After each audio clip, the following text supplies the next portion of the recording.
Elle serrait l'enveloppe, les mains tremblantes. Une lettre de démission. 3 mois passés dans cet immense manoir, à faire le ménage, la cuisine, tentant de se fondre dans le décor. 3 mois à éviter son regard.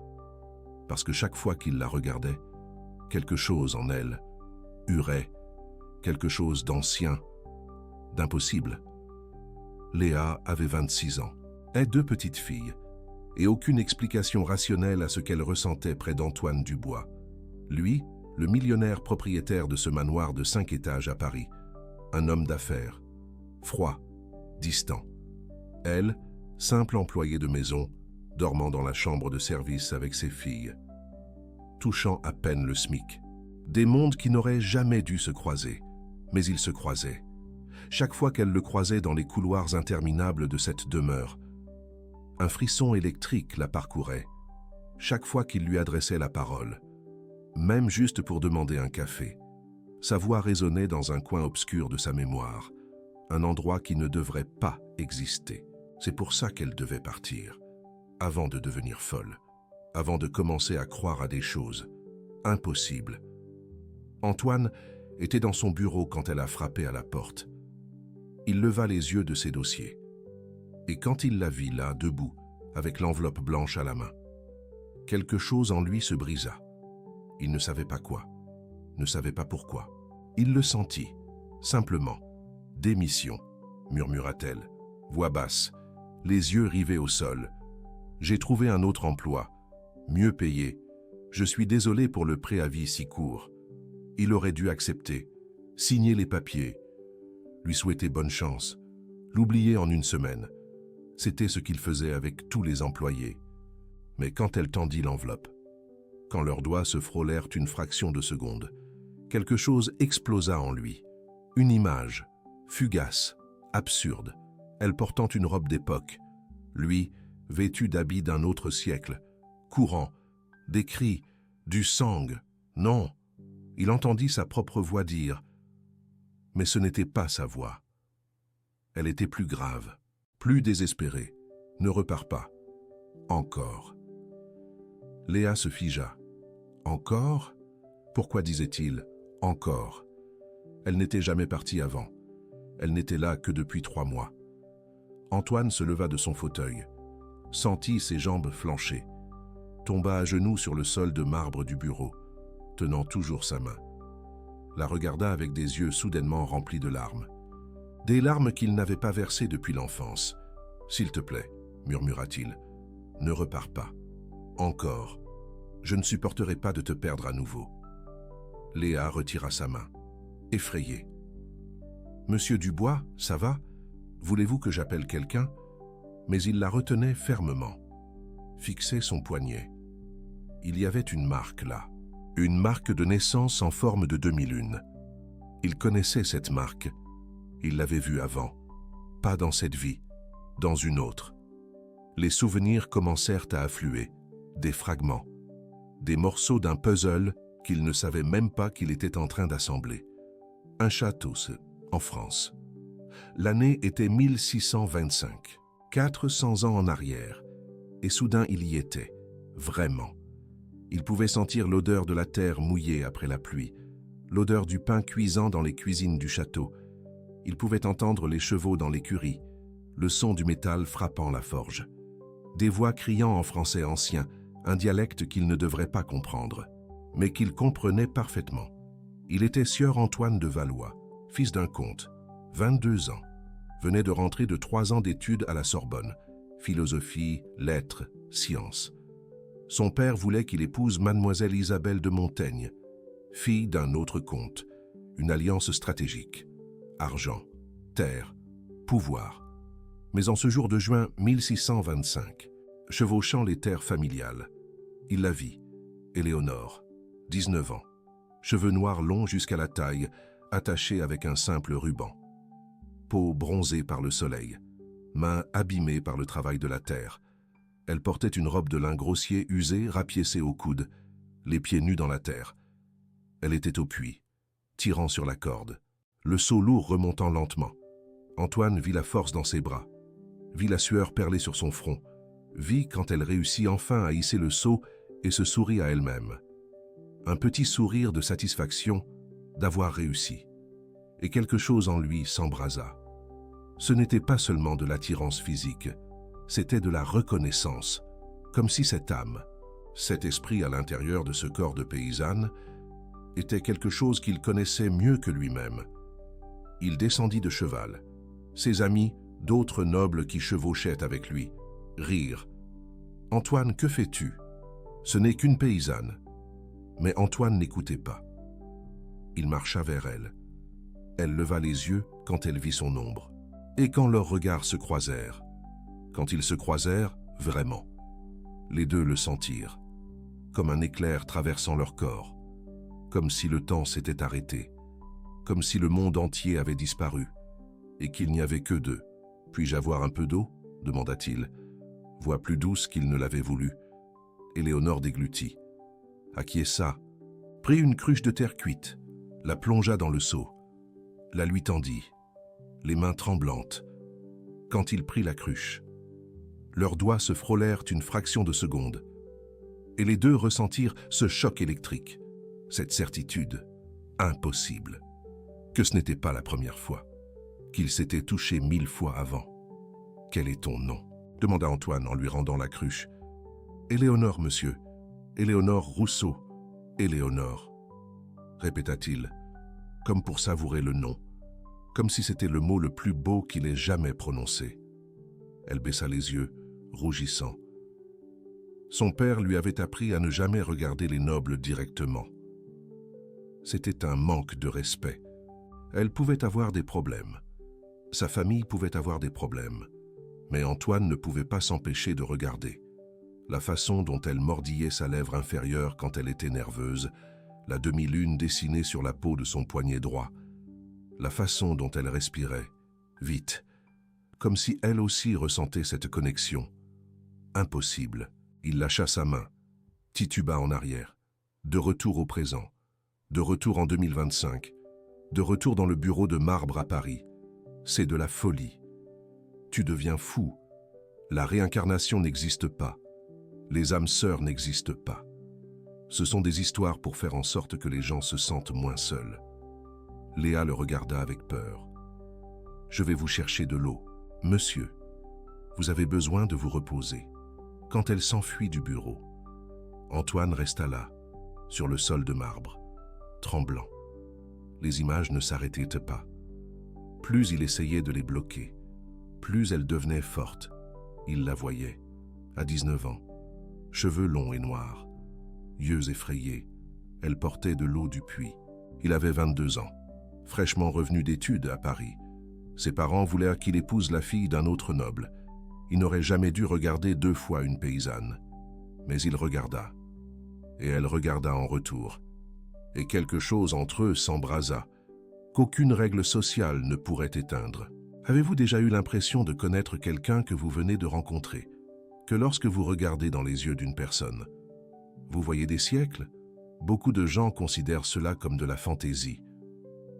Mais si ce n'était pas le cas, et si certaines connexions transcendaient réellement le temps, Léa était dans la cuisine, les mains tremblantes en remplissant un verre d'eau. Elle avait besoin de quitter cette maison, maintenant, prendre ses filles, ses quelques affaires, et partir avant que quelque chose de pire n'arrive. Mais ses jambes ne bougeaient pas, parce qu'elle aussi. Elle avait vu, quand il avait touché sa main, quand leurs yeux s'étaient rencontrés. Elle avait vu, un flash, elle portant une robe simple de paysanne, lui avec des vêtements de noble, il se cachant dans une grange, lui chuchotant qu'il trouverait un moyen, qu'il l'aimait, que peu importait ce que sa famille dirait. « Ce n'est pas possible », murmura-t-elle pour elle-même. « Je suis fatiguée, j'ai trop travaillé, j'invente des choses. » Séance met la marque sur son poignet lancé, cette demi-lune qu'elle avait depuis sa naissance. Sa mère disait que c'était juste une tache de naissance, mais de temps en temps, quand Léa la regardait, elle sentait que cela signifiait quelque chose d'autre. Elle sentait que quelqu'un avait touché cet endroit avant, avec amour, avec désespoir. Elle retourna au bureau avec le verre d'eau. Antoine était assis sur la chaise, la tête entre les mains, quand il l'entendit entrer. Il leva le visage. Ses yeux étaient rouges. « Cette marque sur ton poignet, dit-il. Comment l'as-tu eue ? C'est de naissance, répondit Léa, couvrant instinctivement son poignet avec l'autre main. Je l'ai toujours eu. Antoine ouvrit un tiroir du bureau, sortit un médaillon ancien, de l'or usé par le temps, avec des inscriptions en latin qui étaient presque effacées. Il avait trouvé ce médaillon dans le grenier du Château des Ombres quand il avait acheté la propriété. Quelque chose en lui l'avait poussé à le garder, quelque chose qu'il ne pouvait pas expliquer. « Regarde ça », dit-il en tendant le médaillon. Léa hésita, puis le prit. Au moment où ses doigts touchèrent le métal froid, une autre vision explosa, plus forte cette fois, plus claire. Et soudain, elle n'était plus dans le bureau d'Antoine. Elle courait, à travers la forêt. C'était la nuit, une lune croissante dans le ciel, la même forme que la marque sur son poignet. Elle était enceinte, de 8 mois, son ventre lourd, douloureux. Chaque pas était une agonie. Des branches lui égratignaient le visage, déchiraient sa robe. Ses pieds nus saignaient sur la terre pleine de pierres et de racines. Elle pouvait entendre les hommes derrière elle. 6, peut-être 7. Chevaux, torches, cris, ordre du sieur. Trouvez la paysanne. Ramenez-la, vivante ou morte. Derrière les hommes, plus distants, elle entendait une autre voix. Antoine, criant pour qu'elle attende, criant qu'il arrivait, qu'il allait la protéger. Mais il était à pied. Ils avaient pris son cheval, et elle ne pouvait pas attendre. Si elle se faisait prendre, il tuerait le bébé d'un noble avec une paysanne. Scandale, honte, preuve vivante de déshonneur. L'air nocturne de novembre 1425 était glacial. Elle pouvait voir sa propre respiration.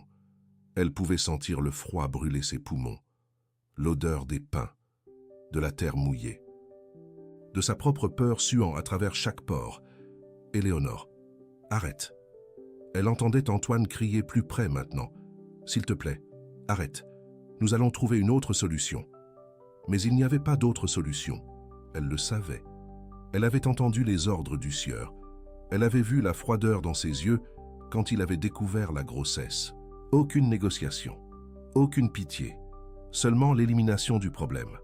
Alors elle courut, plus vite, ignorant la douleur, ignorant le saignement qui commençait entre ses jambes, ignorant la façon dont le bébé à l'intérieur d'elle protestait, donnant des coups avec désespoir. Et puis son pied se prit dans une racine. Elle ne l'avait pas vu dans l'obscurité. Elle n'eut pas le temps de réagir. Elle tomba, brutalement, sur le ventre. Elle entendit le son, un craquement humide et terrible. Sentit quelque chose se rompre à l'intérieur d'elle. Quelque chose de fondamental, quelque chose qui ne pouvait pas être réparé. La douleur explosa, pas comme les douleurs de l'accouchement que sa mère avait décrites. Pire, comme si quelqu'un avait enfoncé un couteau dans son ventre et était en train de le tordre. Elle cria. Un cri qui résonna à travers la forêt et fit s'envoler les oiseaux des arbres. Du sang, tellement de sang. Elle pouvait le sentir sortir d'elle, chaud, collant, trempant sa robe, la terre en dessous d'elle. Elle pouvait sentir le bébé ne plus bouger, le silence terrible à l'intérieur d'elle où avant il y avait la vie. Éléonore. Antoine arriva, tomba à genoux à côté d'elle sur la terre trempée de sang. Son visage était pâle dans la lumière de la lune. Ses yeux étaient sauvages de panique. « Non, non, non, Éléonore. Regarde-moi, regarde-moi. » Elle essaya de se concentrer sur ses yeux bruns qu'elle avait aimés depuis le premier instant, ses yeux qu'il avait regardés comme si elle était quelque chose de précieux, comme si cela n'avait pas d'importance qu'elle soit paysanne et lui noble, comme si l'amour était suffisant. « Le bébé, » murmura-t-elle, voix faible. « Antoine, t'as le bébé. » Il posa sa main sur son ventre, sentit le silence, l'immobilité. Et quelque chose à l'intérieur de lui mourut aussi. « Je vais chercher de l'aide, » dit-il, voix brisée. « Le médecin, le prêtre, quelqu'un. Tiens bon, Éléonore. » s'il te plaît. Tiens bon. » Mais elle savait. Elle pouvait sentir la vie la quitter à chaque pulsation de sang. Elle pouvait sentir son corps abandonné. Elle pouvait sentir le froid se répandre de ses doigts à ses bras, de ses pieds à ses jambes. Elle attrapa sa main avec la force qui lui restait. « Non, reste. Ne me laisse pas mourir seule. Je ne vais pas te laisser mourir. » Il pleurait maintenant, des larmes tombant sur son visage. « Tu ne peux pas mourir. Je t'aime. Tu m'entends? Je t'aime. Nous allons avoir d'autres enfants. Nous allons nous enfuir en France, n'importe où. Mais tu ne peux pas me quitter. » Elle sourit. Un sourire petit et triste. « Antoine, » murmura-t-elle. « Mon Antoine. Écoute, je vais te retrouver à nouveau. Tu comprends? Ce n'est pas la fin. Je vais te chercher. Dans une autre vie.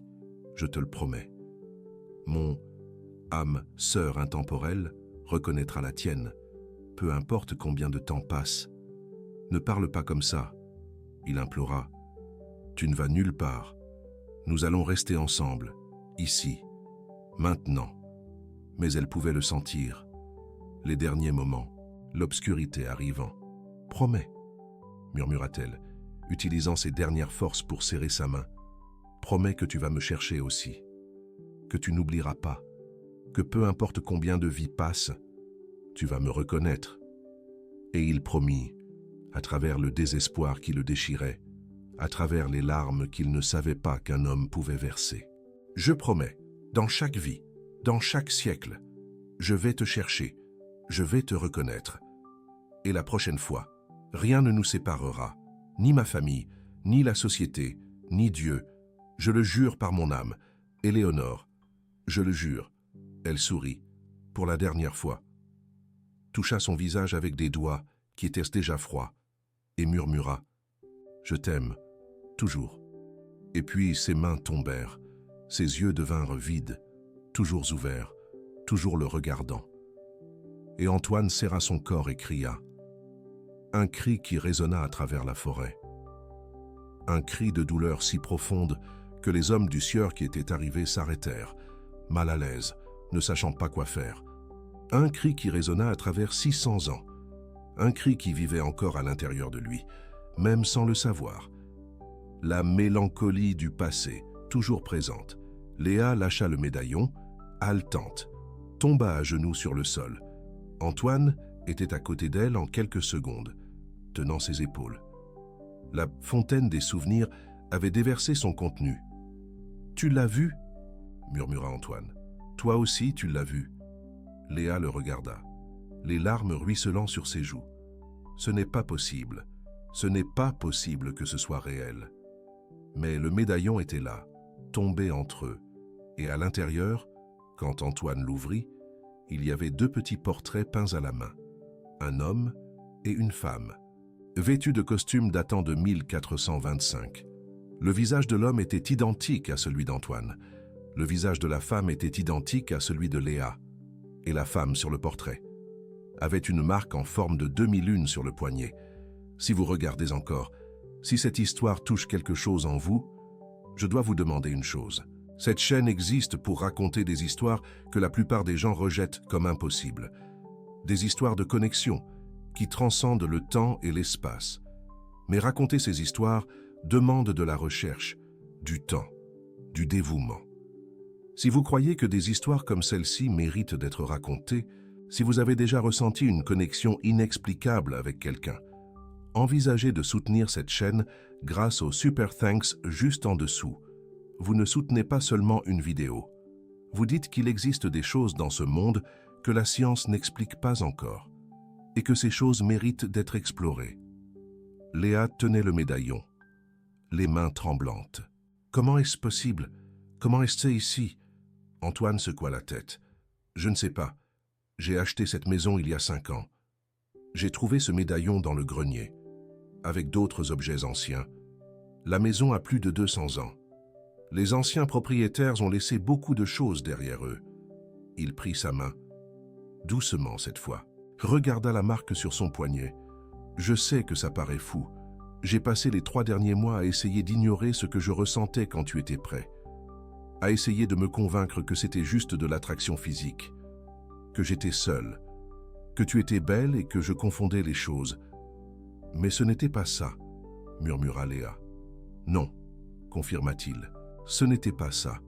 Dès le premier jour où tu es entré dans cette maison, quelque chose en moi t'a reconnu, comme si j'avais attendu 600 ans ce moment. Léa ferma les yeux. Les souvenirs continuaient d'affluer. Elle les voyait ensemble, cachés, volant des moments.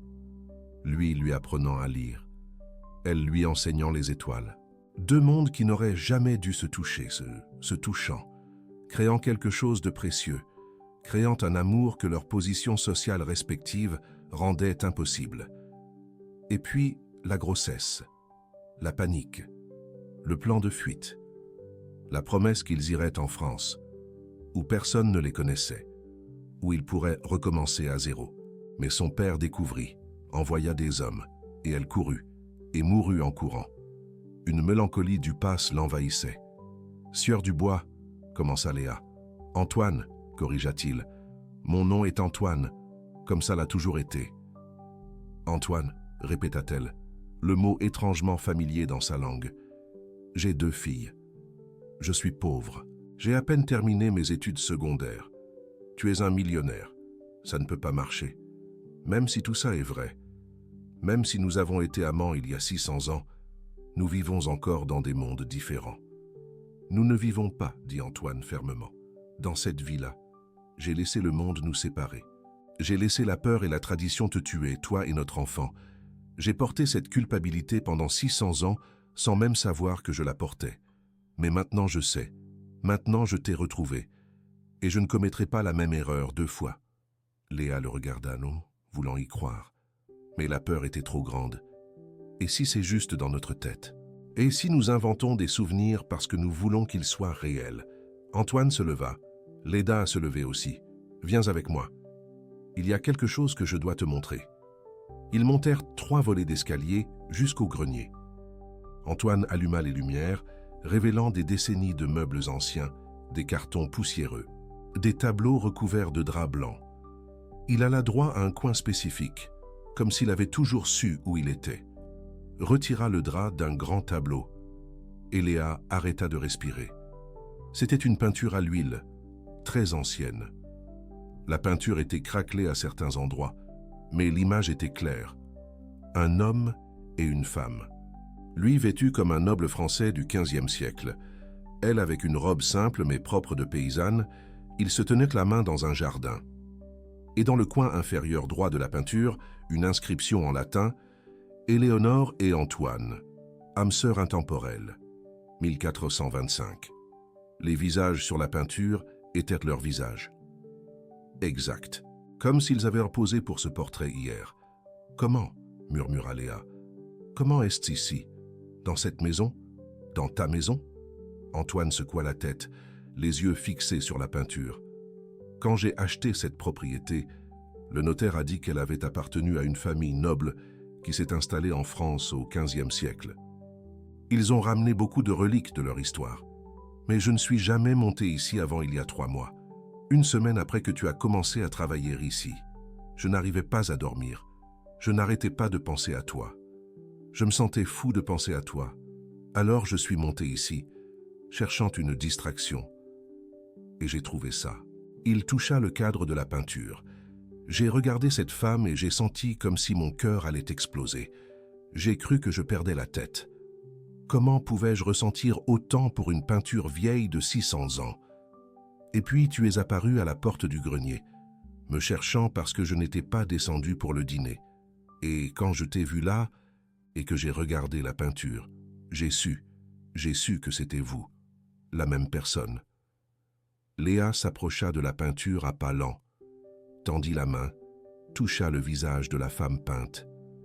Et quand ses doigts touchèrent la peinture ancienne, d'autres souvenirs revinrent, mais cette fois c'étaient des souvenirs heureux, lui apprenant à danser, eux riant ensemble dans la grange, lui mettant des fleurs dans ses cheveux, elle reposant sa tête sur son épaule pendant qu'ils regardèrent le coucher du soleil près de la fontaine des souvenirs. « Nous étions heureux », murmura-t-elle. « Avant que tout ne tourne mal, nous étions heureux. Antoine était derrière elle maintenant, si près qu'elle pouvait sentir sa chaleur. Nous pouvons être heureux de nouveau, sans les obstacles de cette époque, sans les familles qui nous séparent, sans les règles sociales qui n'ont pas de sens. Léa se tourna pour le regarder. « Tu dis ça maintenant, mais... et tes amis, ta famille? Que vont-ils penser quand tu vas te montrer avec la femme de ménage ?»« Je n'ai pas de famille, » dit Antoine calmement. « Mes parents sont morts quand j'avais 20 ans. Je n'ai pas de frères et sœurs. Et mes amis n'ont pas d'importance. Aucun d'eux n'a été avec moi pendant 600 ans. Aucun d'eux ne me fait me sentir complet comme toi. »« Et mes filles ?» demanda Léa. « Tu acceptes que j'ai 2 petites filles? Que je sois mère célibataire? Que je vienne avec des responsabilités ?» L'expression d'Antoine changea, devint plus douce. Il posa sa main sur son visage, doucement. « Dans cette autre vie, notre bébé est mort avant de naître. Je n'ai jamais eu la chance d'être père. Si tu me donnes cette chance maintenant, avec tes filles, alors je l'accepte avec gratitude. Je les accueillerai au château des ombres. » Léa sentit les larmes monter. Pas les larmes de tristesse qu'elle avait versées tant de fois, mais des larmes de soulagement, de reconnaissance, de enfin comprendre pourquoi elle s'était toujours sentie incomplète, pourquoi aucune relation précédente n'avait fonctionné, pourquoi elle avait toujours eu la sensation de chercher quelqu'un. « Je n'arrive pas à y croire que j'envisage cela, » dit Léa, mi-riant, mi-pleurant. « Que j'envisage que peut-être, juste peut-être, j'ai réellement vécu avant, que nous étions réellement ensemble il y a 600 ans. » Antoine posa son front contre le sien. « Je sais que cela semble impossible, mais regarde les preuves, le médaillon, la peinture, les marques, les souvenirs que nous avons tous les deux. Comment expliquer tout cela ?» Léa n'avait pas d'explication, et la partie rationnelle d'elle, la partie qui devait payer les factures et élever ses filles dans le monde réel, criait que c'était de la folie. Mais il y avait une autre partie, une partie plus profonde, une partie qui existait avant la logique et la raison. Et cette partie savait. Elle savait qu'il disait la vérité. Elle savait qu'il s'était réellement aimé avant, et que cet amour avait survécu à 6 siècles pour les retrouver à nouveau. « Que faisons-nous maintenant ?» demanda-t-elle. « Maintenant » dit Antoine, esquissant un léger sourire. « Tu déchires cette lettre de démission, et nous recommençons. De la bonne manière cette fois. » Mais les semaines suivantes ne furent pas faciles. Léa continua à travailler au château des ombres. Mais maintenant Antoine passait des heures à discuter avec elle, à connaître ses filles, Isabelle, 5 ans, et Gabrielle, 3 ans. Les fillettes l'adorèrent immédiatement, surtout quand il construisit un parc pour enfants dans le jardin juste pour elles. Et plus ils passaient de temps ensemble, plus de souvenirs revenaient. Pas toujours à travers des visions dramatiques, parfois juste une sensation de familiarité. Léa prenait une tasse d'une manière spécifique, et Antoine disait qu'elle avait toujours fait ça. Elle demandait comment il savait, et il ne parvenait pas à expliquer. Il savait tout simplement. Ou Antoine disait quelque chose en vieux français, une phrase qu'il ne savait même pas connaître, et Léa comprenait parfaitement, bien qu'elle n'ait jamais étudié le vieux français, bien qu'elle parle à peine français correctement. Mais la plus grande preuve vint un mois plus tard. Antoine avait engagé un détective privé, non pas parce qu'il doutait, mais parce qu'il voulait une confirmation. Il voulait des documents. Il voulait quelque chose qui convaincrait n'importe quel sceptique. Le détective revint avec des registres. Registre d'une propriété en Bourgogne, année 1425, le château des ombres de la famille de Valois. Et dans les registres de naissance et de décès de cette région, il trouva Sieur Antoine de Valois, né en 1403, fils du baron de Bourgogne, et une entrée de décès de 1426. Éléonore Rousseau, paysanne, 20 ans, mort en couche. Et juste en dessous, bébé mort-né, sans nom, fils illégitime de sieur Antoine de Valois. Quand Antoine montra les documents à Léa, ils pleurèrent tous les deux. Voilà, noir sur blanc, la preuve historique qu'ils avaient existé, qu'ils s'étaient aimés, qu'ils avaient tout perdu. Et une semaine plus tard, le détective trouva davantage. Registre d'embarquement d'un navire qui quitta le Havre pour la Louisiane en 1720. Parmi les passagers, un descendant de la famille de Valois. Et parmi les objets inventoriés qu'ils avaient apportés, une peinture à l'huile de 1425, représentant sieur Antoine de Valois et sa maîtresse paysanne Éléonore Rousseau. La même peinture qui se trouvait maintenant sur le mur du salon d'Antoine, où lui et Léa pouvaient la voir tous les jours. Un rappel d'où ils venaient, de ce à quoi ils avaient survécu, de l'amour que même la mort n'avait pas réussi à détruire. 3 mois après la quasi-démission de Léa, Antoine organisa un dîner. Il invita ses associés, des connaissances de la haute société de Paris. Léa était terrorisée. Elle ne savait pas comment se comporter avec ces gens. Elle n'avait pas de vêtements appropriés. Elle ne savait pas de quoi parler. Mais Antoine lui serra la main. « Mais ça, dit-il, en lui tendant une boîte. À l'intérieur se trouvait une robe. Non pas une robe moderne de créateur, mais une réplique parfaite d'une robe de 1425, faite sur mesure, dans les couleurs qu'elle portait sur la peinture. Je ne peux pas porter ça, dit Léa. Les gens vont trouver ça bizarre. Antoine sourit. Laisse-les penser ce qu'ils veulent. Je veux qu'ils te voient comme je te vois, comme tu l'as toujours été. Quand Léa descendit les escaliers ce soir-là, portant la robe d'époque, les invités se turent, certains avec confusion, d'autres avec admiration. Mais Antoine la regarda simplement comme s'il voyait la chose la plus belle du monde. Et alors il fit quelque chose que personne n'attendait. Il prit sa main et la conduisit jusqu'à la peinture sur le mur. « Regardez, dit-il à tous les invités.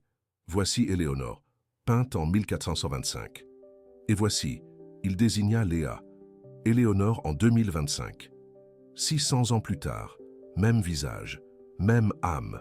Et cette fois, je ne laisserai pas le monde nous séparer. » Certains invités rirent, pensant qu'il s'agissait d'une sorte de performance artistique. D'autres eurent l'air mal à l'aise. Mais Antoine s'en fichait. Il avait passé 600 ans à la chercher. Il n'allait pas se cacher maintenant. Et Léa, qui avait toujours eu peur de ne pas être assez bien, de ne pas appartenir à ce monde, sentit quelque chose changer en elle. Parce qu'elle réalisa qu'elle n'avait pas besoin d'appartenir à ce monde. Elle appartenait à Antoine, comme elle avait toujours appartenu. Et c'était suffisant. 6 mois plus tard, ils se marièrent. Ce ne fut pas un mariage grand et extravagant. Ce fut simple. Au château des Ombres en Bourgogne, où tout avait commencé 600 ans auparavant. Antoine avait racheté le château, les terres où lui et Éléonore s'étaient rencontrés, où ils s'étaient aimés, où ils avaient tout perdu, et à l'endroit exact où Éléonore était morte, où les registres historiques montraient qu'elle était tombée et ne s'était jamais relevée. Ils construisirent un mémorial, une petite chapelle, avec la peinture de 1425 sur l'autel, et une plaque, en mémoire d'Éléonore et d'Antoine, séparés par la vie, unis par l'éternité. Isabelle et Gabrielle furent les demoiselles d'honneur, portant de petites robes d'époque. Elles ne comprenaient pas complètement l'histoire, mais elles sentaient que c'était spécial. Que l'homme qu'elles appelaient maintenant leur père avait attendu très longtemps pour ça, quand le prêtre demanda si Antoine acceptait Léa comme épouse, dans la joie et la tristesse, dans la santé et la maladie, jusqu'à ce que la mort les sépare. Antoine s'arrêta avant de répondre. « Même pas la mort ne peut nous séparer, dit-il. Je l'ai déjà prouvé. » Et quand Léa dit oui, quand ils échangèrent les alliances, quelque chose se produisit que personne n'attendait. La marque sur son poignet, ce croissant de lune qu'elle avait eu toute sa vie, brilla. Juste pendant 1 seconde, une lueur douce et dorée. Tous les présents la virent. Il n'y avait pas d'explication scientifique. Il n'y avait pas de trucage. Juste un moment. Une reconnaissance. Que certaines promesses durent vraiment pour toujours. Vous êtes toujours là. Si vous êtes arrivé jusqu'ici, si cette histoire a touché quelque chose en vous, j'ai besoin de vous dire une chose. Ce n'est pas juste du divertissement. Ce n'est pas juste une histoire romantique pour passer le temps. J'ai passé 3 semaines à faire des recherches pour cette vidéo, à parler à des spécialistes de la réincarnation. On étudiait des cas documentés de personnes qui se souvenaient de vies passées avec des détails qui furent ensuite vérifiés des cas étudiés par des universités, par des scientifiques sceptiques qui sont arrivés en cherchant la fraude et sont repartis sans explication. La science matérialiste n'a pas d'explication pour cela. Les psychologues tentent de réduire ça à des déjà-vus. Les neurologues parlent de failles synaptiques. Les sceptiques disent que notre esprit invente des schémas, voit des connexions là où il n'y en a pas. Et pour la majorité des cas, peut-être qu'ils ont raison. Peut-être que 99% du temps, ce n'est juste que notre imagination, qui veut voir du sens là où il n'y a qu'une coïncidence. Mais, et ce 1%? Et les cas où il y a des preuves physiques, des photographies, des documents, des marques de naissance qui correspondent à des blessures mortelles dans des vies passées, des enfants de 3 ans, parlant des langues qu'ils n'ont jamais apprises, décrivant des lieux qu'ils n'ont jamais visités, reconnaissant des personnes qui sont mortes avant leur naissance. Je ne vous demande pas de croire aveuglément. Je vous demande de considérer, de garder l'esprit ouvert, parce que peut-être, juste peut-être, qu'il existe des choses dans cet univers que nous ne comprenons pas encore, des choses que la science un jour expliquera, mais qui, pour l'instant, restent dans le royaume de l'inexplicable. Et si vous avez déjà ressenti ça, si vous avez déjà regardé dans les yeux de quelqu'un et été absolument certain que vous vous connaissiez déjà, si vous avez déjà visité un lieu pour la première fois et saviez exactement ce qu'il y avait au coin de la rue suivant, si vous avez déjà entendu une chanson et pleuré sans savoir pourquoi, comme si cette mélodie portait des souvenirs d'un autre temps, alors vous savez que je parle de quelque chose de réel. Cette chaîne existe pour explorer ces possibilités, pour raconter des histoires que la plupart des gens écartent trop rapidement, pour donner une voix à des expériences que notre société matérialiste nous a enseigné à nier. Mais faire cela requiert des ressources, requiert de la recherche, requiert du temps, requiert de voyager pour interviewer des personnes, requiert d'engager des enquêteurs, requiert de traduire des documents anciens. Si vous voulez que nous continuions à faire cela, si vous voulez que plus d'histoires comme celle-ci soient racontées, si vous croyez qu'il existe des mystères dans ce monde qui méritent d'être explorés, même quand la science n'a pas encore toutes les réponses, alors soutenez-nous grâce au Super Thanks juste en dessous. Vous ne soutenez pas seulement une vidéo. Vous soutenez une investigation continue. Vous dites que l'amour peut être plus fort que le temps, que la conscience peut transcender le corps et que certaines connexions méritent d'être honorées, même quand nous ne réussissons pas à les expliquer complètement. Et plus important encore, vous dites que ces histoires méritent d'être racontées, que les personnes qui ont vécu ces expériences méritent d'être écoutées, pas ridiculisées, pas écartées, mais vraiment écoutées et investiguées avec sérieux. Aujourd'hui, 5 ans plus tard, Antoine et Léa vivent toujours dans leur appartement à Paris, mais passent des mois par an au Château des Ombres. Isabelle a 10 ans, Gabriel en a 8, et il y a un nouveau membre de la famille, un petit garçon de 2 ans. Ils l'ont appelé Michel, mais Antoine, parfois, l'appelle d'un autre nom, Ba. Quand il pense que personne n'écoute, il l'appelle Hio, mon fils, le fils qu'il n'a jamais eu la chance de connaître, 600 ans plus tôt, le fils qui est mort avant de respirer. Et maintenant, d'une manière incompréhensible, il a cette seconde chance. Les souvenirs viennent encore, pas avec la même intensité que cette première fois, mais dans des moments tranquilles. Léa cuisine et se souvient soudain d'une recette de 1425. Antoine travaille et a un flash de chevaucher les terres de sa famille en la cherchant. Et parfois, tard le soir, quand les enfants dorment, ils montent à la pièce qui était autrefois le grenier, où la peinture originale est toujours là, et ils regardent ces visages, jeunes, amoureux, condamnés. Nous ne sommes pas condamnés cette fois, dit Léa, chaque fois qu'elle regarde cette peinture. Non, concède Antoine, cette fois nous avons gagné. Mais l'histoire ne se termine pas là, parce qu'il y a quelque chose qu'ils n'ont dit à personne, quelque chose qui est arrivé il y a 6 mois, quelque chose qui a changé tout ce qu'ils pensaient savoir. Léa rangeait la cave. Antoine avait accumulé des décennies d'affaires de ses parents, grands-parents, arrière-grands-parents, des cartons et des cartons de documents, photos, Objet que personne n'avait le courage de jeter, mais que personne ne regardait. C'était un samedi pluvieux. Les filles étaient chez des amis. Antoine était en déplacement professionnel. Léa décida d'utiliser le temps pour ranger, créer un peu d'ordre dans ce chaos. Elle ouvrit un carton marqué 1920-1930. Dedans, des albums de photos anciennes, noirs et blancs, jaunis par le temps, des personnes qu'elle ne connaissait pas, visages sérieux, comme c'était la coutume à l'époque, vêtements formels, poses rigides. Et alors, elle tourna une page, et son cœur s'arrêta. La photo était d'un mariage. 1919, disait la notation en écriture cursive en dessous.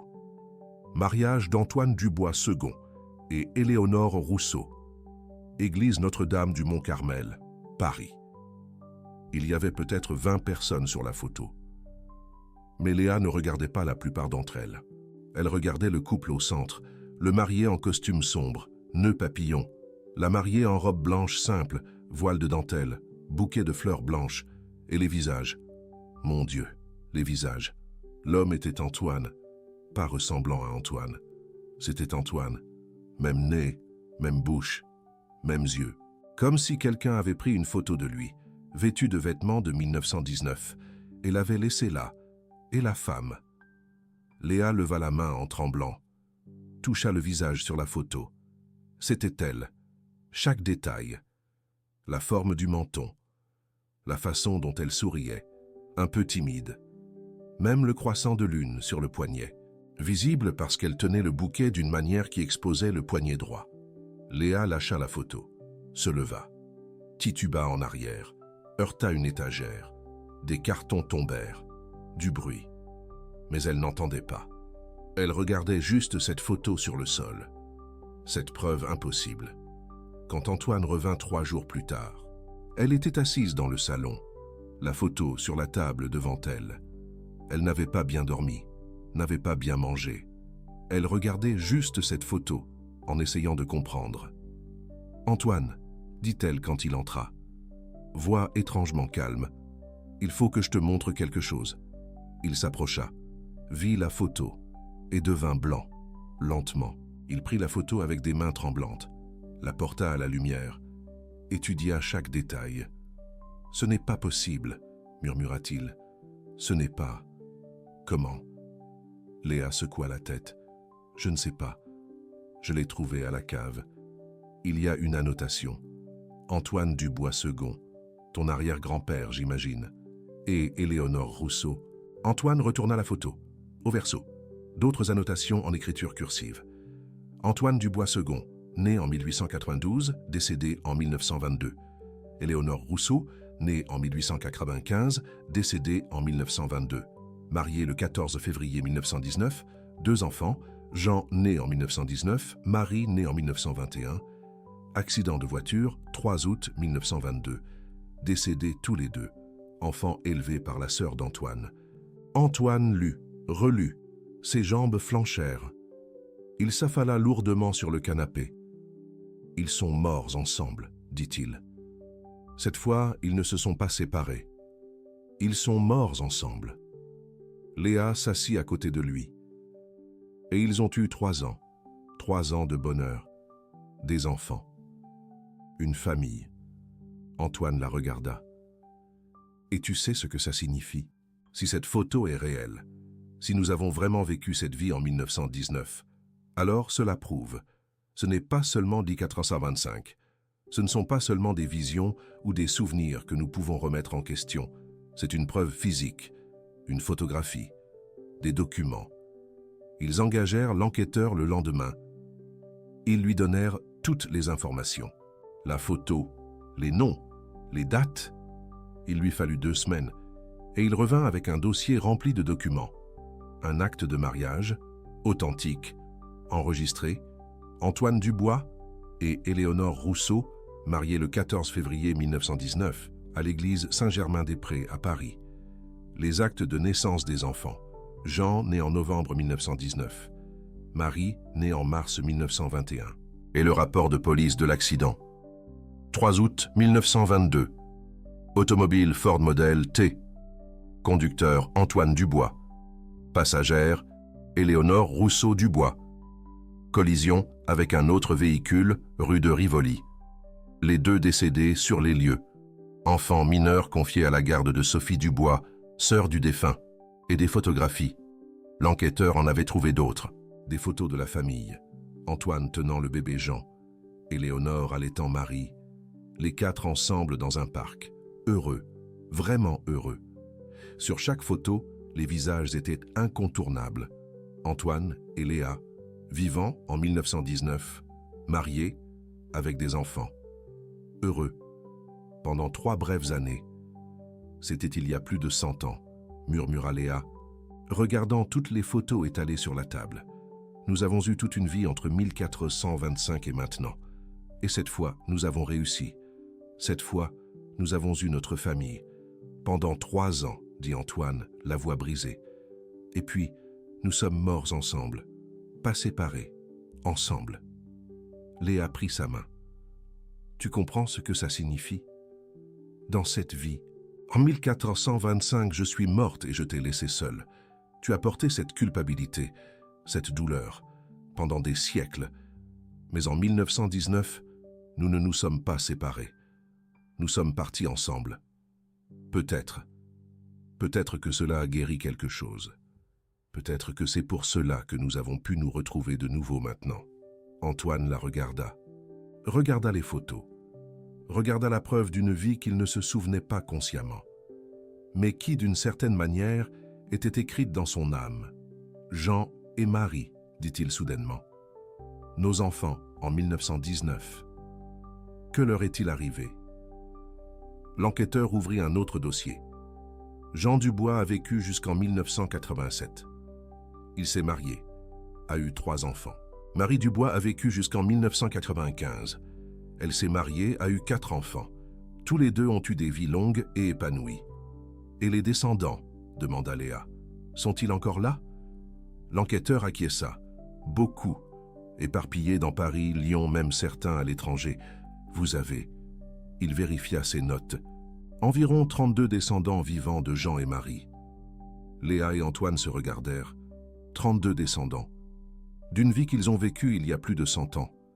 Des enfants, des petits-enfants, des arrière-petits-enfants d'enfants qu'ils ont élevés brièvement avant de mourir ensemble. C'est comme si, dit lentement Léa, chaque vie ajoutait quelque chose. En 1425, nous avions l'amour, mais nous avons tout perdu. En 1700, nous avions une connexion, mais la guerre nous a séparés. En 1850, nous avions la passion, mais la société nous a divisés. En 1919, nous avions tout, une famille, le bonheur, pendant 3 ans. Et maintenant, en 2025, peut-être que nous aurons enfin le temps de faire durer. Antoine la tira dans ses bras. Et si nous avons des descendants de 1919, si Jean et Marie ont eu des vies épanouies, alors notre histoire de 1919 ne s'est pas terminée en tragédie. Elle s'est terminée par un héritage, par une continuation.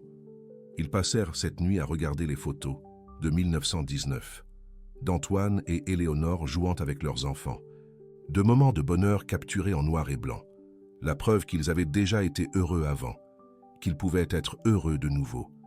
Combien de vies avons-nous déjà vécues ensemble? Demanda Léa quand ils découvrirent cela. Antoine lui serra la main. Je ne sais pas. Peut-être beaucoup. Peut-être que nous faisons ça depuis 1000 ans. 2000. Toujours en train de nous retrouver. Toujours en train de nous reconnaître. Et tu n'en as pas marre, demanda-t-elle, à moitié en plaisantant, à moitié sérieuse. De me rencontrer vie après vie? Antoine la regarda dans les yeux. Ses yeux qu'il connaissait mieux que les siens. Jamais. Je te trouverai dans 1000 vies. Dans 10 000 vies. Parce que tu n'es pas seulement la personne que j'aime. Tu es la personne que mon âme reconnaît comme maison. Léa reposa sa tête sur son épaule. Et ils restèrent là, à regarder la photo d'une vie qu'ils ont vécue il y a 100 ans. Une vie dont ils ne se souviennent pas complètement, mais qui est là, prouvée, documentée, réelle. Certaines personnes disent que croire à la réincarnation, c'est fuir la réalité. Que c'est inventer des histoires réconfortantes pour faire face à la mortalité. Mais Antoine et Léa n'ont pas besoin de croire. Ils ont des preuves, des peintures, des documents, des photographies, des marques physiques, des souvenirs qui apparaissent sans être invités.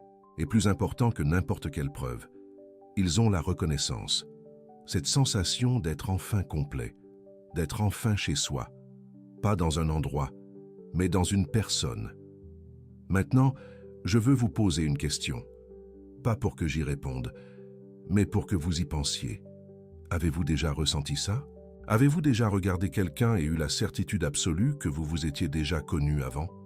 Que vous vous étiez déjà aimé avant? Que d'une manière impossible à expliquer, vos âmes sont connectées. Beaucoup d'entre vous vont nier, vont dire que c'est de l'imagination, une coïncidence, une illusion. Et c'est très bien. Je comprends. Notre société nous enseigne à ne faire confiance qu'à ce que nous pouvons mesurer et prouver. Mais pour ceux d'entre vous qui ont senti, qui savent, qui ont reconnu une âme à travers le temps, je veux que vous commentiez. Pas besoin de raconter toute l'histoire, juste un mot, reconnu, pour que nous puissions savoir combien d'entre nous ont déjà vécu ça, combien d'entre nous portent des souvenirs de vie que nous n'avons pas vécus dans cette existence. Et si vous connaissez quelqu'un qui a besoin d'entendre cette histoire, quelqu'un qui recherche des explications à une connexion qu'il ne parvient pas à comprendre, partagez cette vidéo, parce que peut-être que cette personne est une âme sœur à la recherche de son autre moitié, à la recherche depuis des siècles. Et peut-être, juste peut-être, que notre histoire l'aidera à reconnaître la sienne. Antoine et Léa ne savent pas s'ils vont se retrouver de nouveau dans la prochaine vie, s'il existe une prochaine vie, si ce cycle va continuer pour toujours. Mais ils savent une chose. Dans cette vie, maintenant, ils ne vont pas gaspiller un seul jour. Ils ne vont pas laisser la peur, ou les conventions sociales, ou quoi que ce soit d'autre les séparer, parce qu'ils ont déjà été séparés, par la mort, par la société, par le temps. Et chaque fois, d'une manière ou d'une autre, ils ont retrouvé le chemin l'un vers l'autre.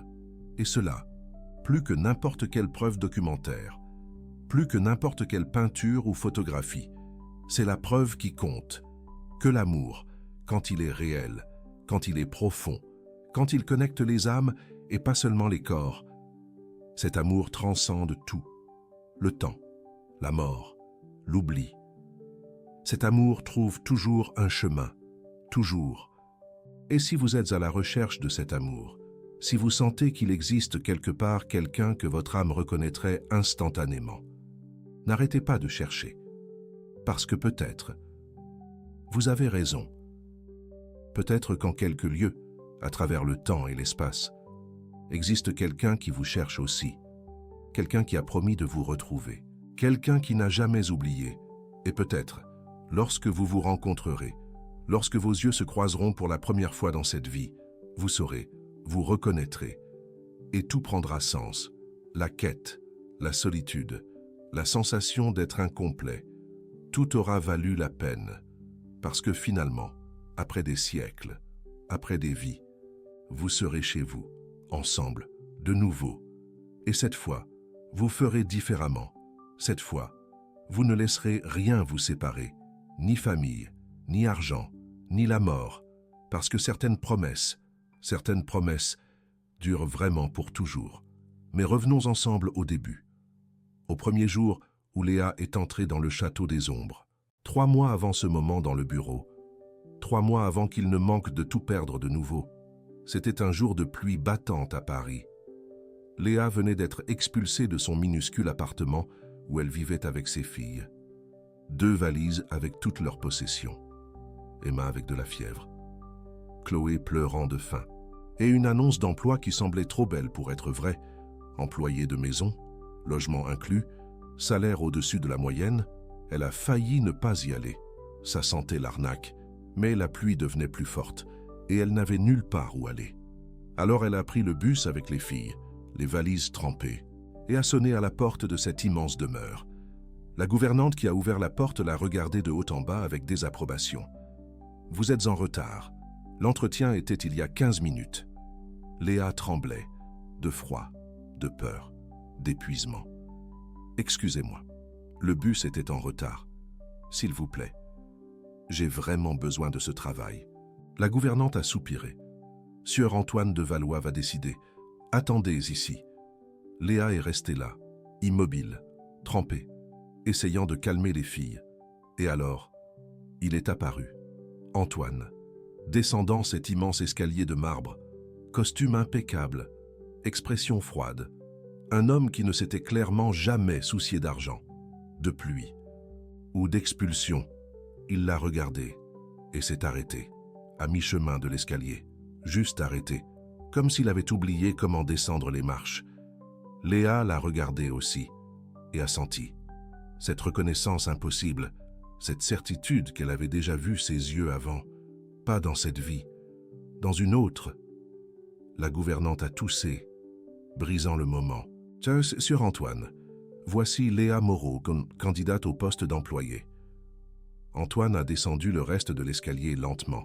Il ne pouvait pas s'empêcher de la regarder.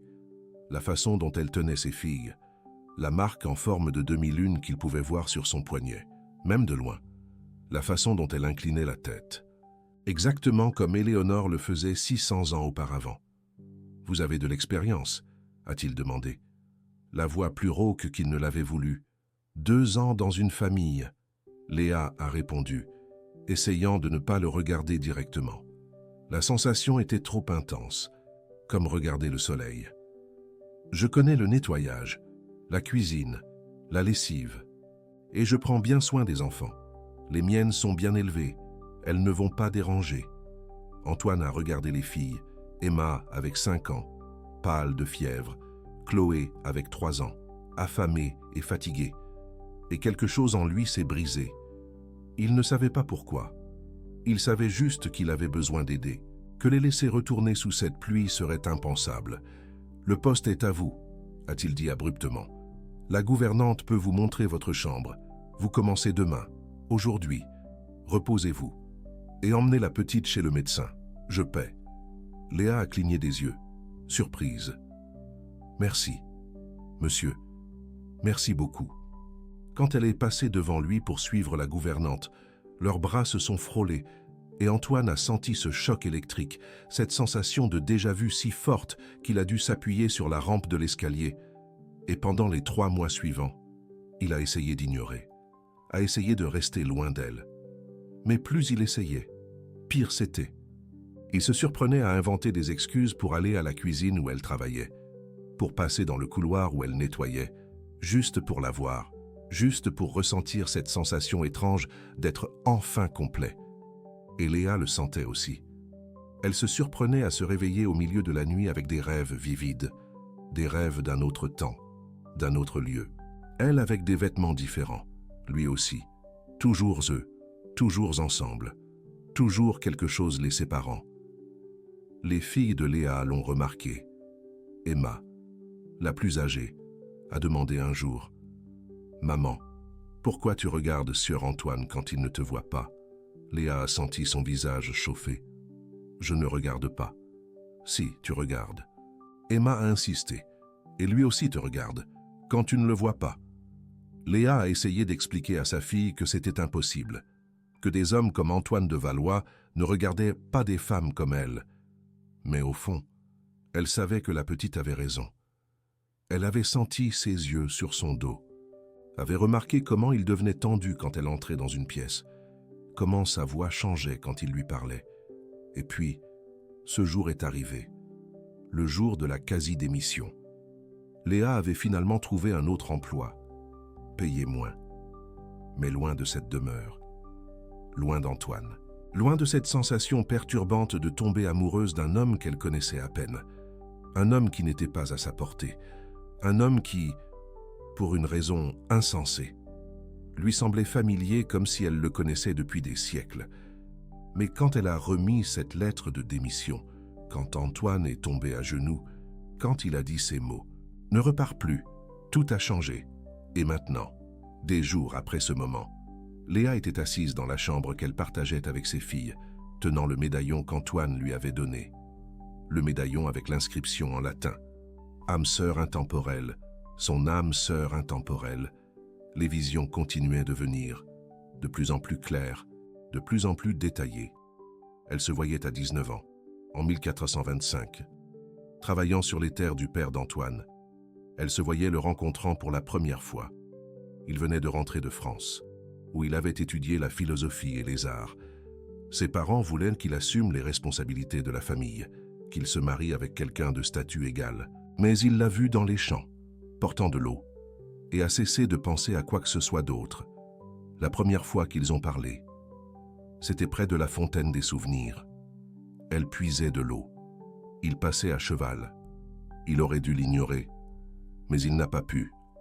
Il a démonté, a marché jusqu'à elle, a demandé un verre d'eau. Quand elle lui a tendu le verre, leurs doigts se sont touchés, et tous deux ont senti cette reconnaissance, comme si ce n'était pas la première fois, comme s'ils avaient fait ça 1000 fois avant, dans 1000 vies différentes. « Comment vous appelez-vous » a-t-il demandé. « Éléonore. Mademoiselle Isabelle de Montaigne m'appelle Éléonore. »« Éléonore » a-t-il répété, comme testant le nom sur sa langue. « C'est joli. » Elle a rougi, a baissé les yeux. Un noble qui lui parlait. Ce n'était pas permis. Elle pourrait avoir des problèmes. Mais il ne s'est pas éloigné. Il revint le lendemain et le jour suivant, toujours avec une excuse, toujours ayant besoin d'eau ou de direction, ou de n'importe quoi qui justifierait de s'arrêter et de lui parler. Et elle, qui aurait dû s'éloigner, qui savait que c'était dangereux, n'y parvenait pas, parce que quand elle le regardait, elle avait l'impression de regarder vers la maison, vers un endroit où elle appartenait enfin. Il fallut 2 semaines pour qu'il l'embrasse. 1 mois pour qu'elle réalise qu'elle était enceinte. 2 semaines de plus pour que son père découvre. Et alors, tout s'écroula. Le sieur Antoine de Valois la confronta, offrit de l'argent pour qu'elle disparaisse. Quand elle refusa, il offrit des menaces. Quand cela ne fonctionna pas non plus, il envoya des hommes pour l'emmener de force. Antoine Dubois tenta d'intervenir, se battit avec ses propres gardes. Mais ils étaient trop nombreux. Ils le retinrent pendant qu'ils emmenaient Éléonore. Elle réussit à s'échapper cette nuit-là, courut à travers la forêt, enceinte, seule, terrifiée. Antoine la trouva, jura qu'ils s'enfuiraient ensemble, en France, partout où ils pourraient être en sécurité. Mais son corps ne tint pas. Le stress, la peur, la course à travers la forêt. Quelque chose se rompit à l'intérieur d'elle. Elle commença à saigner, et cela ne s'arrêta pas. Il la ramena au château des Ombres, cria à l'aide, mais il était trop tard. Le bébé naquit mort-né, et Éléonore mourut quelques heures plus tard, tenant sa main, lui faisant promettre. « Promets que tu me chercheras, » murmura-t-elle. « Dans la prochaine vie, promets que tu n'oublieras pas. » Et il promit, à travers les larmes, à travers le désespoir qui le déchiffrait de l'intérieur. « Je te trouverai, dans chaque vie, je le jure. » Éléonore mourut avec un sourire sur le visage, parce qu'elle croyait en lui, croyait que leur amour était trop fort pour se terminer avec la mort. Et maintenant, 600 ans plus tard, Léa tenait ce médaillon et se souvenant de mourir dans ses bras, se souvenant de la promesse et se souvenant de combien cela avait fait mal. Pas la douleur physique, mais la douleur de le quitter, de savoir qu'il serait seul, qu'il porterait cette culpabilité, cet amour, seul. Mais il n'est pas resté seul pendant 600 ans, parce que Léa se souvenait aussi d'autres vies maintenant, des fragments qui devenaient de plus en plus clairs, des morceaux qui se rassemblaient, formant des histoires complètes. Une vie en 1700, en Angleterre, Londres. Elle était Catherine Wells, 24 ans, institutrice dans une école pour jeunes filles pauvres. Elle portait des robes grises simples, les cheveux attachés en un chignon serré, des lunettes de lecture qui lui faisaient mal au nez. Vivait dans une minuscule chambre au-dessus de l'école, gagnait peu, mangeait moins, mais aimait enseigner, aimait voir des filles qui n'auraient jamais d'opportunité à apprendre à lire, à écrire, à rêver au-delà de leurs circonstances. Un jour de mars, des soldats arrivèrent à l'école, recrutement pour la guerre de succession d'Espagne. Ils avaient besoin d'un endroit pour se loger pendant 3 jours avant de marcher vers le port. La directrice accepta, céda le salon principal, et Catherine fut chargée de leur apporter de la nourriture. Il y avait 12 soldats, sales, fatigués, certains blessés de batailles précédentes. Et parmi eux, un lieutenant, Antoine Blackwood, 27 ans, cheveux châtain foncé, coupés courts, cicatrices sur la joue gauche, des yeux qui avaient vu trop de morts mais qui conservaient encore de l'humanité. Quand Catherine entra dans le salon avec le plateau de pain et de soupe, quand ses yeux croisèrent les siens, les deux s'arrêtèrent. Le plateau faillit tomber. Le lieutenant se leva de sa chaise si brusquement qu'il la renversa. « Excusez-moi. Mademoiselle, dit-il, voix rauque d'avoir crié des ordres. Vous me rappelez quelqu'un. Vous aussi, murmura Catherine, sans comprendre pourquoi son cœur battait la chamade, sans comprendre pourquoi des larmes montaient dans ses yeux en regardant un parfait inconnu. Il l'aida à distribuer la nourriture. Ils parlèrent, de rien et de tout. Il parla de la guerre, de comment il ne voulait pas tuer mais n'avait pas le choix. Elle parla des filles, de comment l'éducation pouvait changer des destins. Et plus il parlait, plus il ressentait cette connexion, cette reconnaissance profonde, une âme sœur intemporelle. Pendant 3 jours, ils trouvèrent des moments volés, des conversations dans le jardin quand personne ne regardait, des mains se touchant en passant des documents, des regards à travers le salon qui disaient plus que des mots. La 3e nuit, il l'embrassa, derrière l'école, sous les étoiles. Et quand leurs lèvres se touchèrent, les deux virent des fragments, d'autres vies, d'autres époques. Ils ne comprirent pas, mais ils sentirent. « Je reviendrai, promit-il. Quand la guerre sera finie, je te trouverai. Peu importe combien de temps cela prendra. » Elle crut, attendit. 2 ans, 3. Continua d'enseigner, continua de vivre. Mais une partie d'elle attendait toujours, regardant vers la porte, espérant qu'il entre. Il n'entra jamais, parce qu'en 1703, dans une bataille en Bavière, une balle de mousquet traversa sa poitrine. Il mourut sur le champ, saignant dans la boue, murmurant un nom que personne autour de lui ne comprit. Catherine. Elle ne le découvrit que 6 mois plus tard. Un soldat survivant visita l'école, apporta les effets personnels du lieutenant. Parmi eux, une lettre, écrite pour elle, jamais envoyée. Catherine, si vous lisez ceci, alors je n'ai pas tenu ma promesse de revenir. Je suis désolé. Je sais que 3 jours ne suffisent pas pour connaître quelqu'un. Mais je vous connais. Je ne sais pas comment, mais je connais. Comme si nous nous étions aimés pendant 1000 ans. Et s'il existe une autre vie après celle-ci, je vous chercherai, je le promets. Antoine. Catherine lut cette lettre 1000 fois, jusqu'à ce que les mots deviennent flous de larmes, jusqu'à ce que le papier commence à se défaire dans les plis. Elle ne se maria jamais, vécut jusqu'à 72 ans, mourut en 1748, tenant cette lettre, attendant encore, et une autre vie, différente, plus douloureuse à d'autres égards. 1850, Brésil, Rio de Janeiro. Il était Antoine Almeida, petit-fils de Portugais riches, propriétaire d'un magasin de tissus fins importés, 31 ans, célibataire, ses parents morts de la fièvre jaune 2 ans auparavant. Il vivait seul dans une grande maison, avec des employés, confortable mais vide. Elle était Sophie da Silva, 23 ans, fille d'esclaves libérés. Son père avait acheté la liberté de la famille en travaillant 15 ans comme charpentier. Elle grandit libre, mais pauvre, très pauvre.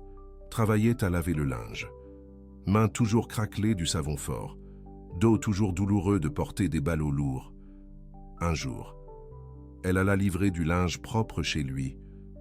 Le majordome était malade. Antoine ouvrit la porte personnellement. Et quand il la vit, vêtue simplement, pieds nus, mais avec ses yeux qu'il connaissait mais ne savait pas d'où, il se figea. « Entrez !» dit-il. Voix étrange même pour ses propres oreilles. Sophie hésita. Ce n'était pas approprié. Une jeune femme entrant dans la maison d'un homme célibataire, mais quelque chose en elle, quelque chose de profond, disait que c'était sûr, que cet homme n'allait pas la blesser, que d'une manière impossible, cet homme la protégerait de sa propre vie. Elle entra. Il paya le double du montant convenu. La fontaine des souvenirs semblait chuchoter des secrets à son oreille, une mélancolie du passé l'envahissant peu à peu. Il a dit que le travail était impeccable. Il a demandé si elle pouvait revenir la semaine suivante. Elle a acquiescé. C'est devenu une routine. Chaque semaine, il ouvrait toujours la porte en personne, payait toujours généreusement, trouvait toujours des excuses pour bavarder un peu plus. Du temps qu'il faisait, de Paris, de rien. Jusqu'à ce qu'une semaine, elle arrive avec le visage tuméfié, un œil au beurre noir, la lèvre fendue. Antoine a vu, et quelque chose en lui s'est brisé. « Qui a fait ça ?» a-t-il demandé, la voix dangereusement calme. « Ce n'est rien, monsieur. Juste quelques hommes dans la rue. Ils ont dit des choses. J'ai répondu. Ils n'ont pas aimé. » Antoine a fermé les yeux, respirant profondément pour contrôler sa colère. « Entrez. Je vais chercher de quoi nettoyer ses blessures. » Il a passé l'heure suivante à prendre soin d'elle, nettoyant doucement les coupures, appliquant de la pommade. Et pendant qu'il faisait cela, tandis que ses doigts touchaient son visage avec une infinie délicatesse, les deux ont senti ce courant électrique, cette reconnaissance. « Léa », a-t-il murmuré. « Je sais que ça va paraître fou, mais j'ai l'impression de te connaître, comme si nous nous étions connus auparavant. Je ressens la même chose, a-t-elle admis, les larmes montant. Depuis la première fois que je suis venu ici, comme si mon cœur te reconnaissait, même si mon esprit ne savait pas pourquoi. » Il l'a embrassée alors, doucement, précautionneusement, et elle a répondu à son baiser. Et à ce moment, des fragments de souvenirs sont apparus, pas clairs, juste des sensations, de s'être aimé auparavant, de s'être perdu auparavant, des âmes sœurs intemporelles. Pendant 6 mois, ils se sont rencontrés en secret. Il a loué un petit appartement où ils pouvaient être ensemble sans jugement, où la classe sociale et l'origine importaient peu, où il n'était qu'Antoine et Léa, 2 âmes qui se reconnaissaient à travers l'impossible. Il voulait l'épouser. Il l'a demandé en mariage, a promis qu'ils affronteraient le scandale ensemble. Mais Léa savait mieux. Elle savait que la société des années 1850 était cruelle avec les unions entre personnes de différentes classes sociales, qu'il serait ostracisé, qu'il perdrait ses affaires, ses clients. « Tout. Je ne peux pas te laisser tout sacrifier pour moi, » a-t-elle dit en pleurant. « Tu mérites une vie meilleure. Tu es ma vie meilleure, » a-t-il insisté. « Sans toi, rien de tout ça n'a d'importance. » Mais sa famille a fini par découvrir la vérité. Ses cousins, oncles, tantes, ils ont organisé une réunion. Lui ont donné un ultimatum. Soit il rompait avec cette femme, soit il serait déshérité. Complètement coupé. Et pas seulement lui, mais le nom de la famille serait ruiné. Antoine s'en fichait, mais Léa, elle, s'en souciait, parce qu'elle voyait ce que ça lui faisait. Elle le voyait perdre du poids, perdre le sommeil, déchiré entre l'amour et l'obligation familiale. Alors une nuit, pendant qu'ils dormaient dans leur appartement, elle est partie, a laissé une lettre, est allée dans une autre région, a changé de nom, a disparu. Antoine l'a cherchée pendant 2 ans, a engagé des détectives, a voyagé à travers toute la France, ne l'a jamais retrouvée. Est mort à 53 ans seul, la recherchant toujours, l'aimant toujours, la mélancolie du passé. Et Léa a vécu jusqu'à 71 ans, ne s'est jamais mariée, n'a jamais aimé un autre homme, est morte en tenant un petit souvenir qu'elle avait volé dans sa boutique, un foulard de soie qui sentait encore son parfum, même après toutes ces années. Et cette vie en 1919 qu'elles ont découverte après, à Paris, où ils se sont enfin mariés, ont eu des enfants, ont été heureux, pendant 3 brèves années avant l'accident qui les a tués tous les 2. Combien de fois, se demanda Léa, combien de fois nous rencontrons-nous juste pour nous perdre de nouveau? On a frappé à la porte. Antoine. Elle reconnaîtrait ce coup n'importe où, dans n'importe quelle vie. Entrez, a-t-elle dit. Il est entré lentement, l'a regardé tenant le médaillon. Tu te souviens aussi, ce n'est pas une question, c'était une affirmation. Léa a hoché la tête. Des morts. De toutes les fois où nous nous sommes perdus, Antoine s'est assis à côté d'elle sur le lit. Mais aussi des fois où nous nous sommes rencontrés. Des fois où nous avons été heureux, même si brièvement. Mais ça finit toujours, dit Léa, la voix brisée. Nous mourrons ou nous nous séparons toujours. Peut-être que c'est un signe. Peut-être que nous ne devrions pas être ensemble. Antoine a pris son visage entre ses mains, l'a regardé droit dans les yeux. Ou peut-être que c'est exactement l'opposé. Peut-être que nous continuons à nous rencontrer parce que c'est notre destin. Parce que même la mort ne peut pas nous séparer permanentement. Parce que notre connexion est plus forte que n'importe quel obstacle. Mais si nous nous perdons de nouveau, murmura Léa, et si je meurs, et si tu meurs, et si nous vivons, l'a interrompu Antoine, et si cette fois ça marche, et si nous passions 50 ans ensemble, 60, 70, et si nous avions assez de temps pour rattraper toutes les fois où nous n'en avons pas eu. Léa voulait y croire, mais la peur était trop réelle, parce qu'elle se souvenait de mourir, se souvenait d'avoir perdu le bébé, se souvenait de la douleur, et ne voulait pas revivre ça. Antoine semblait comprendre, l'a attirée dans ses bras, l'a laissée pleurer pour toutes les vies, toutes les morts, toutes les pertes, 600 ans de tristesse sortant en sanglots. Et quand elle s'est finalement arrêtée, quand il n'y avait plus de larmes, il l'a serrée contre lui et a commencé à chanter, doucement, une chanson en ancien français, une chanson qu'il ne savait pas d'où il la connaissait. Il savait juste. Léa a reconnu la mélodie. C'était la chanson qu'elle chantait en 1425, la berceuse qu'elle aurait chantée au bébé, si le bébé avait vécu. « Tu te souviens » a-t-elle murmuré, émerveillée. « Je m'en suis toujours souvenu » a répondu Antoine. « Même sans savoir quoi, quelque chose en moi t'a toujours porté, dans chaque vie, même dans les vies où nous ne nous sommes pas rencontrés. Tu as toujours été là. » Il a placé sa main sur son cœur, toujours. Et c'est à ce moment-là que Léa a décidé que oui, c'était effrayant. Oui, cela pourrait se terminer dans la douleur. Oui, leur histoire n'avait pas un grand historique de fins heureuses, mais a également décidé que cela en valait la peine, que l'avoir pour n'importe quelle durée serait mieux que de ne pas l'avoir du tout. « D'accord », a-t-elle dit. « Essayons, mais lentement, avec précaution. Parce que j'ai des filles, et elles ont été trop blessées. Je ne peux pas risquer leur cœur. » Antoine a acquiescé, comprenant. Lentement a-t-il convenu. À ton rythme, mais ensemble. Et c'est ainsi que ça a commencé. Pas avec un grand drame, pas avec de grandes déclarations, mais avec de petits moments, des petits déjeuners ensemble dans la cuisine, Antoine aidant les filles avec leurs devoirs. Léa rangeant les livres dans son bureau pendant qu'ils parlèrent de tout et de rien. Et les souvenirs continuaient à venir.